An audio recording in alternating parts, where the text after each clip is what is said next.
as the Deputy President was addressing, when he paused, that's when we got worried. And then we were able to help him out of the stage.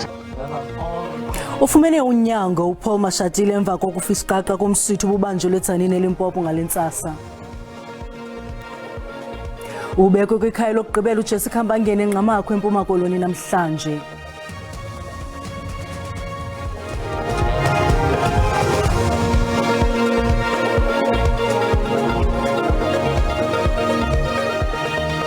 Molweni makhaya khongozelana uvimba wangokuhlwanje. Usekela mongameli Paul Mashatile uye wakelo gqirha kwaye uphile qete okukudizwe inkulu baphathiswa Ramathuba uMashatile uye wafisqaqa ngelixa ebesenza intetho kumbhiyozo wosuku luka-1 meter eTzaneen eLimpopo. Ugqirha Ramathuba uthi usekela mongameli uphelelwe ngamanzi emzimbeni ngenxa yamaqondo obushushu aphezulu kulo mmandla. Is that it could be as a result of heat, and which might have led into probably dehydration.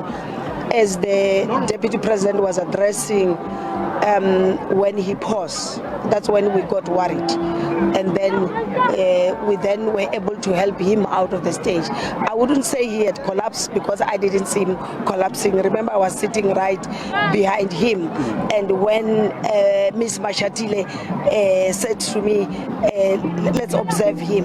And then we could see it's somebody, I could see somebody who was pausing in the middle of towards the end. Actually, he was concluding his speech, and then we together with his protectors were able to assist him to take him to go. But we must reassure the people of this country that the Deputy President is in good spirit, is fine. We've checked all his vitals.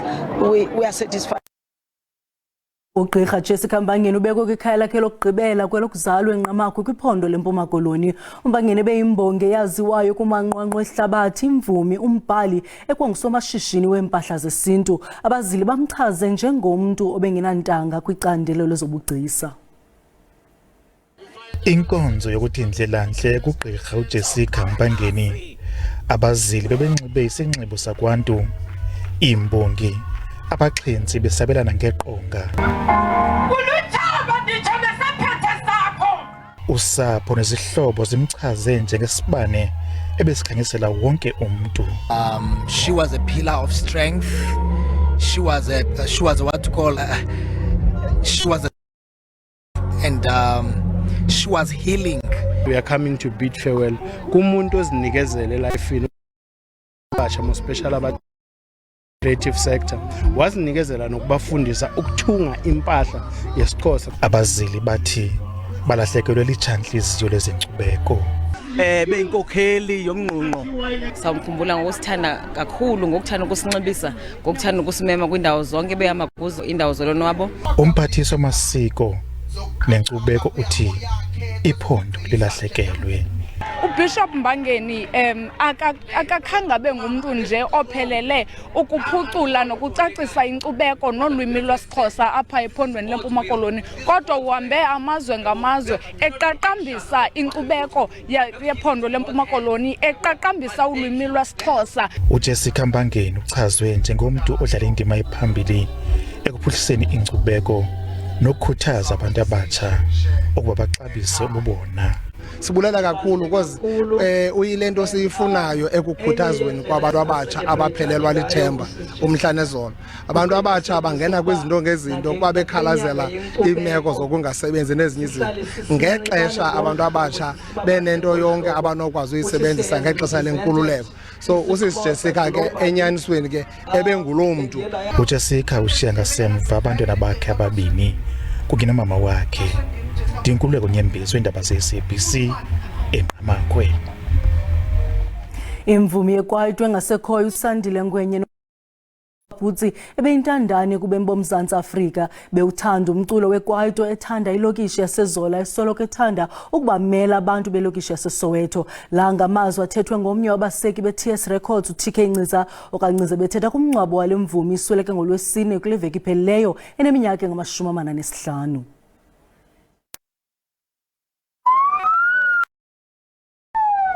Abazila baquka abahlobo, usapho nabalandeli balemvumi yeKwaito uSandile Ngwenya nowaziwa ngeligama Paputsi baphume ngendlube zokuthindlela ntle kulemvumi.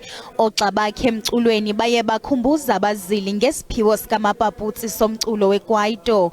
Umfi uchazwe njengeqala lomculo weKwaito ebelingenamona ngokwabelana ngolwazi nangokufaka ezinye imvume ezisakhulayo kweli candelo. Uqhwatyelwe izandla nangomsebenzi wakhe wokwazisa uMzantsi Afrika ngesakhono semvume engasekhoyo uBrown Dash noBricks phakathi kwezinye. I was introduced by Kabzela to him. He told me our time there's a guy from Ezola called Sandile. Talented, nobody wants to work with him. I believe we can do something with it. Went to Zola. The rest is history, man. We did Izinja. I took it to my record company. It became a huge song. I worked with him for like a year or two. I mean, at this prime, I was with him. So yeah, man, he was the funniest guy you can come across. Very creative. Loved Kwaito, loved this township, loved these people. Always wanted to represent Abantu baseSoweto. Come again. 1, 2, 3. uMapaputsi washicilela amacwecwe amathathu elithi Last Man Standing ngo-2004, Still Barking ngo-2009 nethi Clever ngo-2013. Waphumelela imbasa ye-Best Kwaito Artist neye-Best Kwaito Song kumsitho wembasa ze-Metro FM. Waphumelela ye-Best Kwaito ne-Music Video of the Year kumsitho we-South African Music Awards. Oxa bakhe emculweni bathi bekuselukhulu benokufundisa imvumi nolutsha ngokubanzi. It's so sad that we're losing people that are supposed to give it, to give back to the community. People that are supposed to teach the young upcoming artists in terms of the behavioral models. Usapho lumemelele uluntu kuba luqhubeke ludlala umculo wale mvumi. Sicela abantu baqhubeke nokudlala umculo wakhe kuba xa udlalwa abantwana bakhe bayaxhamla. Umkile yena kodwa umculo wakhe uyakuhlala unkenteza nakwizizukulwane ezizayo aphumle ngoxolo. Ukusweleka ukaPravin Gordhan kuvuselele ingxoxo-mpikiswano ngendima idlalileyo kurhulumente wentando yesininzi kweli kuquka ukuzinikela kwakhe kulawulo olucocekileyo. Kwisikhundla besibambile njengomphathiswa wamaqumrhu karhulumente usifumane ebuzwa ngabanye ngendima idlalileyo ekuthengisweni kukaSouth African Airways. Inkampani yeli lizwe yezenqwelomoya u-SAA yaphantse yabhangiswa kodwa yafakwa phantsi kohlangulo lwezoshishino ingakumbi emva kobhubhane i-COVID-19 ukuze ingatshoni le nkampani kwaye kwaphekwa icebo lokwenza inkampani iTakatso ithathe ulawulo ngomyinge wama-51 ibambisene norhulumente. Waziphendulela wenjenje lokaGordhan ngalo mba. Liquidation means all 4,700 odd staff losing their jobs. All of the assets of SAA would be sold in a fire sale, and workers at SAA, we then calculated, would go home with something like 28 or 30,000 rands each, notwithstanding many of whom had served SAA for 20 or more years. Ikhabhinethi yeli yayathatha isigqibo sokuthathela lonke ulawulo lwe-SAA lubuyele kurhulumente, into leyo yakhokelela ekubeni afumane ukugxekwa lukaGordhan. We would all agree that his time at public enterprises is probably not the way he would want to be remembered. It was a difficult portfolio given the number of state enterprises that had been corroded by state capture. Owayesakuba lilungu lepalamente uDennis Bloem uthi ukuhlaselwa kukaGordhan emva kokulishiya kwakhe eli akuginyeki kamnandi. I am calling upon the silent majority to raise their voices against these uncalled for insults and condemn these insults and attacks on Pravin Gordhan. Nangona esafumana ukugxekwa lokaGordhan wayehleli esithi ukubambisana kukarhulumente nenkampani iTakatso yeyona ndlela yokuphuhlisa u-SAA. Kwalapha ezindabeni kubhiyozelwe iminyaka engama-40 omkhosi womhlanga enyukeni kwaNongoma namhlanje kodwa kuqala masileqisa umntwana evenkileni.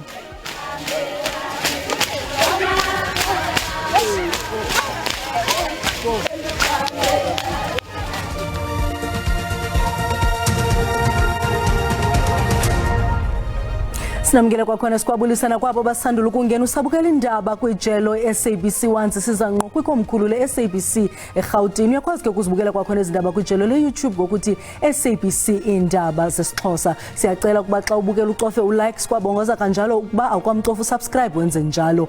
Makhe siphinde sithi krwaqu kwinqaku eliphala phambili ngalenhlwa.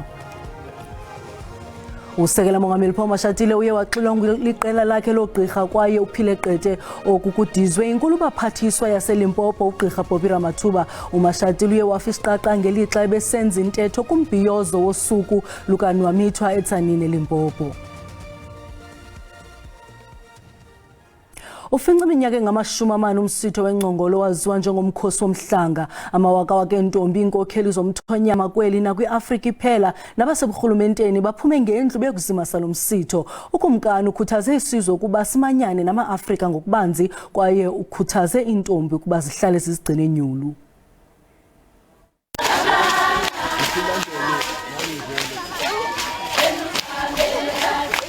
Lo msitho ukhuthaza ukuzigcina nyulu kwentombi nolutsha ngokubanzi lungazibandakanyi kwezesondo de kufika ixesha elifanelekileyo kukhuthazwa namasiko nezithethe. Ethetha nale nginginyi ukumkani Misuzulu kaZwelithini ukhuthaze isizwe nama-Afrika ephela ukuba amanyane ukuze isizwe esintsundu sikhule nangakumbi.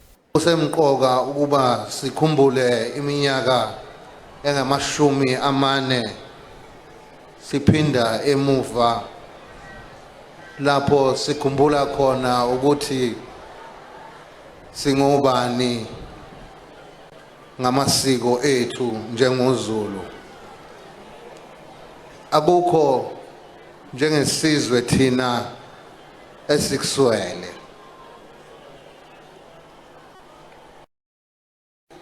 Esilikhulumayo lungolwesiZulu ngolwethu. Imvunulo esiyivunulayo, amasiko ethu, sinenkosi yethu. Akukho esingenakho. Lokhu izinto zama kusukela ngesikhathi seLembe, mhla iLembe libumba lesi sizwe. Ukumkani ubongoze intombi kuba ziqhubeke zizigcine zizintatyambo. Ningomama bakusasa siyafisa ukunibona niphumelela ukuze isizwe siqhubeke.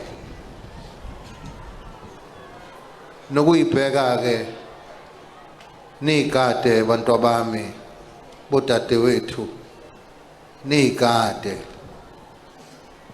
amadoda wabaleki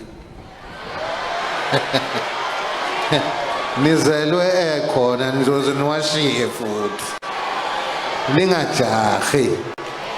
Ukumkani Misuzulu kaZwelithini ukwabongoze uluntu kweliphondo ukuba luzikhwebule kwizenzo zolwaphulo-mthetho watsho esithi eliphondo linkqenkqeza phambili ngolwaphulo-mthetho oluquka ukubulala nokudlwengula. Bayede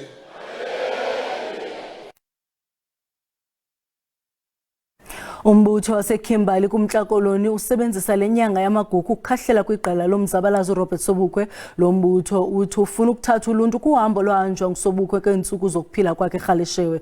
uSobukwe wathunyelwe lubhacweni eRhaleshewe ngurhulumente wengcinezelo. Abahlali baseKimberley bathi eliphulo libancamlise kubomi beliqhawe lelizwekazi iAfrika.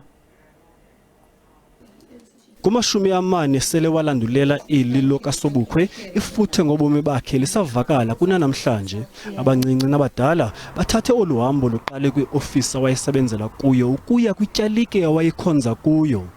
Actually, I don't know the history of that Robert Sobukwe, and I'm actually happy that I got an opportunity to come and have a tour. For other youth, I think it's also best for them to be here to understand what happened in the old times. Oluhambo luye laqhuba ukuya kwisitalato iNaledi nalapho lo kaSobukwe wafumana khona uvalelo lwasendlini emva kokukhululwa kwakhe kwisithili iRobben Island. Could bring history back into our communities as a practice. They could, bring their kids, their students to be part of a tour like that. So that's why it was important for me to be part of this. About Professor Mangaliso Robert Sobukwe, and now I find out that he was the most most intelligent man on the planet. Kwinzame zikahulumente wengcinezelo zokumbeka phansi kweliso elibukhali uSobukwe kwakunyanzelekile ukuba azise kwisikhululo samapolisa qho ngosuku. Being banished to Galeshewe, he contributed immensely to the development of Galeshewe and he helped the people of Galeshewe. So we as the people of Galeshewe are saying, yes, we remember you, Robert Sobukwe, and we will always remember you. Abaqhuquzeleli boluhambo bathi eliqhawe lakuhlala ezingqondweni zoluntu kweli nangona urhulumente wengcinezelo wayezama konke ukusemandleni ukuba igama lakhe linyamalale kwimbali yeli. Isebe lezemfundo ephakamileyo noqeqesho lithi lizokongeza amanani abazokuthatha inxaxheba kukhuphiswano lwehlabathi lwezakhono iWorld Skills International Competition. Ilizwe laseChina lilo elichongwe ukubamba lo msitho kunyaka ozayo. Kule veki ngabantu abatsha abangama-26 abaphuma kweli nabathe bazibandakanya kolu khuphiswano olubanjelwe eLyon, eFrance. Ezine ezinobunzima abafundi abangu-1,400 ababhekane nazo. Lena yintsha eqeqeshwe emakholeji okungama-TVETs ahlukahlukene emhlabeni jikelele baqhudelane ngamakhono omsebenzi wezandla abangenele lo mncintiswano ngelula nokho. Intsha yaseNingizimu Afrika ithi ifunda okuningi. Bangikompyutha kwi-skills fashion technology and esayithi nami i-competition it was very right just ukuthi thina sifikelana si-physically fit mara mentally besingekho fit because maqala uhlangana ne-challenge bathi breaker down ukona sihlangabezene nawo ama-challenges. Competition benzima kodwa i-experience beyimnandi kakhulu nama-competitors amanye bekumnandi ukukhompyutha nabo nje ngiyabongela ukuba lana nje. Iziphathimandla zithi amalungiselelo omncintiswano we-World Skills Africa okulindele ukuba asingathwe iZambia onyakeni ozayo aseqalile. Banethemba lokuthi bazozinyusa nezibalo zabafundi. Thina esijongile emsasazi ukuthi sizafumana i-medals apha sizo improvisa xa siyazi kwiminyaka egqithile xa besipa eRussia safumana yi-1 kuphela kodwa apha sijonga into yoba sifumane ezingaphezulu noko kwisinye ukwenzela into yoba xa sibheke ekhaya bazokwazi abantu ukhuthazeka into yoba lo mcimbi ngumcimbi omhle kakhulu kufuneka bewujoyinile bewulandele nabo ingakumbi ulutsha. Abaphumelele kumncintiswano we-World Skills 2024 bazomenyezelwa emcimbini wokuvala ngesonto mhla mandulo ezindabeni ze-SABC. Ngingunonjabulo Mtungu wamaqamu edolobheni eLyon, eFrance. Sibulele mawethu ngokusibeleka indlebe usuku benzo.